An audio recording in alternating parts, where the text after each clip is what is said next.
Honorable Member Shri Amol Kholeji. धन्यवाद अध्यक्ष महोदय, आपने मुझे बोलने का अवसर दिया।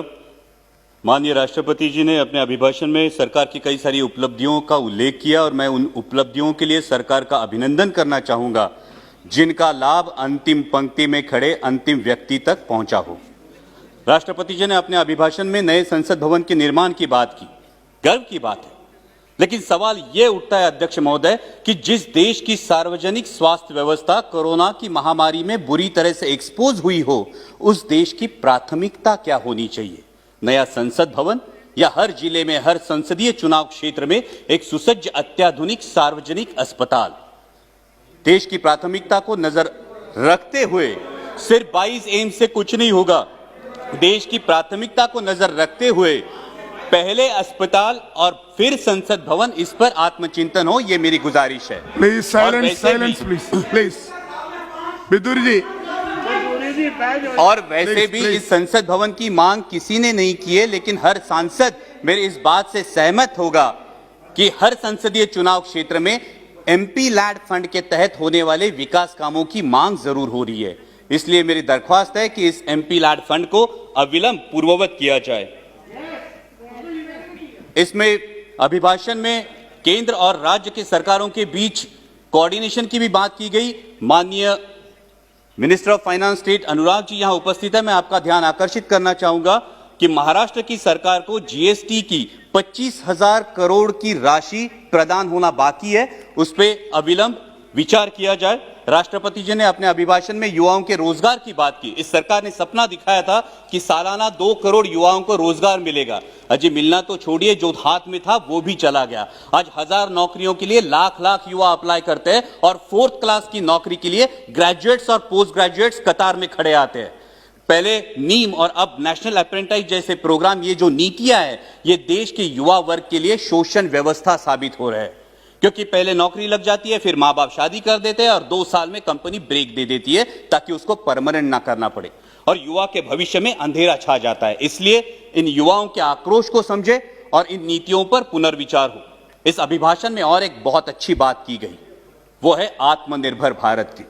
जब हम सबने सुना था कि देश को बिकने नहीं देंगे तो हर किसी को गर्व महसूस हुआ था, लेकिन शायद उसके बाद OLX का विज्ञापन कुछ ज्यादा प्रभावशाली साबित हुआ और वो नीतियों में भी दिखने लगा। बेच डाल, BPCL बेच डाल, BSNL बेच डाल, एयरपोर्ट्स बेच डाल, सीपोर्ट्स बेच डाल। अब डर लगने लगा है कि यह आत्मनिर्भर भारत की बात हो रही है या फिर चुनिंदा पूंजीपति निर्भर भारत की।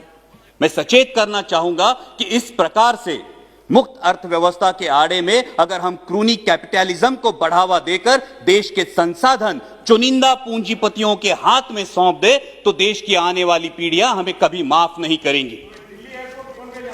इसमें राष्ट्रपति जी के अभिभाषण में किसानों की योजनाओं की बात की गई, लेकिन आज जो हमारे अन्नदाता, हमारे किसान भाई दिल्ली की सरहदों पर आंदोलन कर रहे हैं, जिसमें 200 से भारतीय, मैं भारतीय कहूंगा, 200 से भारतीय शहीद हुए, उनके प्रति कोई संवेदना इस अभिभाषण में नहीं दिखाई दी। यह आश्चर्यजनक है। गणतंत्र दिवस पर जो घटना घटी उसकी आलोचना अभिभाषण में हुई।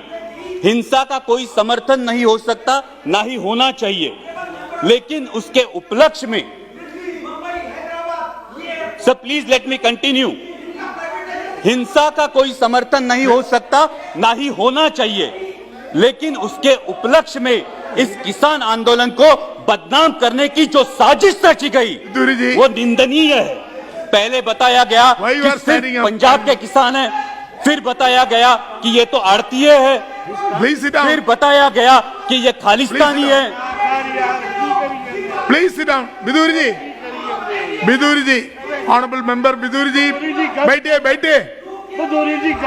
Bidur ji please take your seat. Bidur ji, honorable member, please take your seat. So please bring house in order. Why you are angry?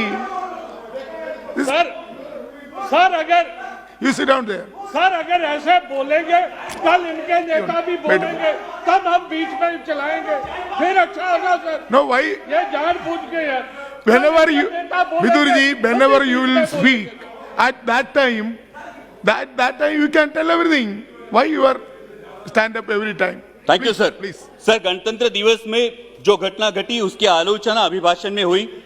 हिंसा का कोई समर्थन नहीं हो सकता, ना ही करना चाहिए, लेकिन उसके उपलक्ष्य में इस किसान आंदोलन को बदनाम करने की जिस तरह से साजिश रची गई वो निंदनीय है। पहले बताया गया ये तो सिर्फ पंजाब के किसान है, फिर बोला गया कि ये तो आड़ती है, फिर बोला गया ये खालिस्तानी है, और फिर तथाकथित आईटी सेल ने और मीडिया के कुछ नुमाइंदों ने उन्हें देशद्रोही करार दे दिया।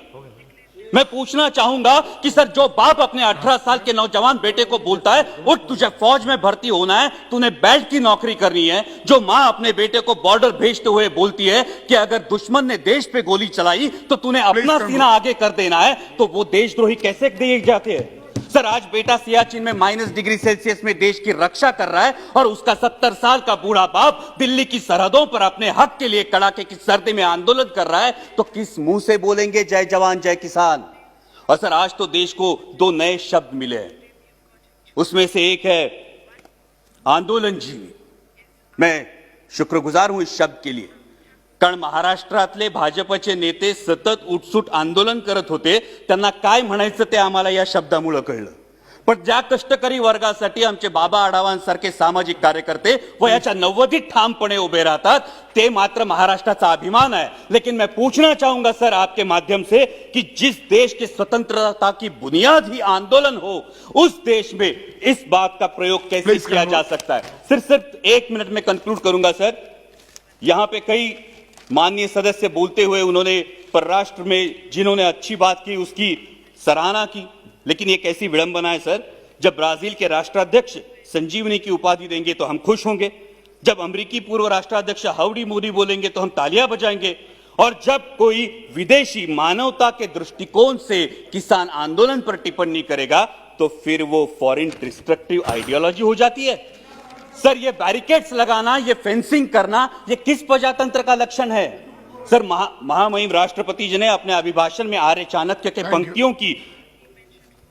पंक्तियों का उल्लेख किया, लेकिन मैं इस सदन को बताना चाहूंगा कि उन्हीं आर्य चाणक्य ने यह भी बताया है कि जब राजा का अहंकार प्रजाहित से ऊपर उठ जाए तो समझ लेना कि उसके शासनकाल का अंत निश्चित है।